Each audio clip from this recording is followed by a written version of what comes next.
Sing over you is my delight. Come away with me, my love.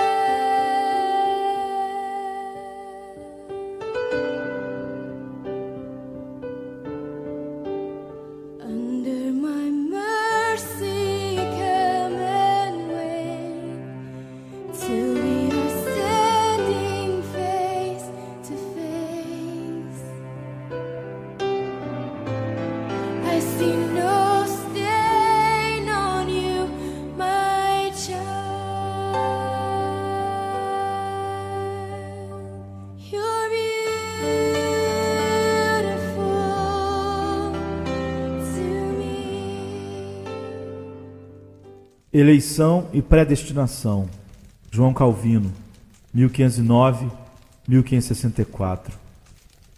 Já que o pacto de vida não é pregado entre todos os homens igualmente, e entre aqueles a quem é pregado não acha a mesma receptividade, quer qualitativamente, quer continuativamente, nessa diversidade se manifesta a admirável profundeza do juízo divino. Pois não há dúvida de que esta variedade serve também ao arbítrio da eterna eleição de Deus. Porque se é notório que pelo arbítrio de Deus suceder que a salvação é oferecida gratuitamente a uns, enquanto que outros são impedidos do seu acesso, aqui prontamente emergem grandes e árduas questões, as quais não podem ser explicadas de outra forma, se as mentes pias têm por definido o que se impõe manter a respeito da eleição e predestinação. Questão assaz intrincada, como parece a muitos, porquanto pensam não ser de modo algum coerente que de tal multidão comum dos homens, uns sejam predestinados à salvação, outros à perdição. Claramente se verá, pela argumentação que empregaremos nesta matéria, que são eles que, por falta de discernimento, se enredam. Acresce ainda que na própria escuridão que a terra se põe à mostra não só o lado útil dessa doutrina, como também seu fruto dulcíssimo. Jamais haveremos de ser claramente persuadidos, como convém, de que nossa salvação flui da fonte da graciosa misericórdia de Deus, até que sua eterna eleição se nos faça conhecida, a qual, mercê deste contraste, ilumina a graça de Deus, a saber, que Ele não adota a esperança da salvação a todos indiscriminadamente, ao contrário, Ele dá a uns o que nega a outros. É notório quanto a ignorância deste princípio diminui da glória de Deus e quanto prejudica a verdadeira humildade. Com efeito, o que é tão necessário que se conheça, Paulo nega que se possa conhecer, a não ser que Deus, descartando inteiramente a consideração pelas obras, elege aqueles que para si decretou. Assim, pois, também agora, neste tempo, ficou um remanescente, segundo a eleição da graça. Mas se é por graça, já não é pelas obras. De outra maneira, a graça já não é graça. Se, porém, pelas obras, já não é mais graça. De outra maneira, a obra já não é obra. Romanos, capítulo 11, versos 5 e 6. Se para fazer patente que a salvação não nos provém de outra parte, senão da mera liberalidade de Deus, temos que retroceder-nos à origem da eleição. Aqueles que querem exigir isso, quando lhes é possível, malignamente obscurecem o que se devia celebrar com magnificência e de bocas cheias, e extirpam a própria raiz da humildade. Paulo atesta claramente, quando a salvação de um remanescente do povo é atribuída à eleição da graça, que afinal se conhece então que Deus preserva por seu mero beneplácito aqueles a quem quer, e que não lhes paga nenhum salário, porquanto nenhum lhes pode dever.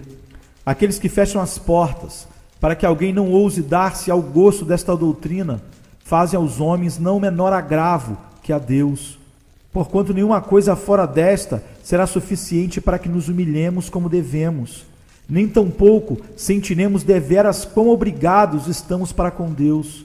Com efeito, em nenhum outro lugar há sustentáculo a firme confiança, como diz também Cristo, porque, para assegurar-nos e livrar-nos de todo temor em meio a tantos perigos, insídias e conflitos mortais, e para fazer-nos sair vitoriosos, promete que nenhum perecerá de quantos o Pai lhe confiou, como está em João 10, verso 28 e 29.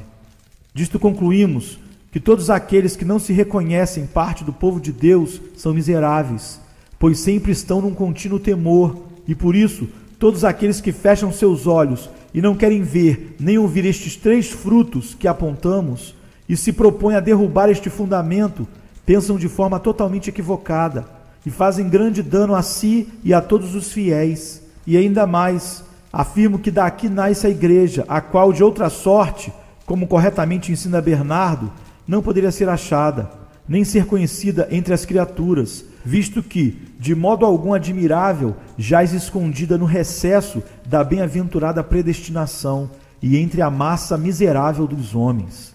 Antes, porém, de entrar na matéria propriamente dita, tem que abordar previamente em 2 lugares distintos duplo gênero de homens.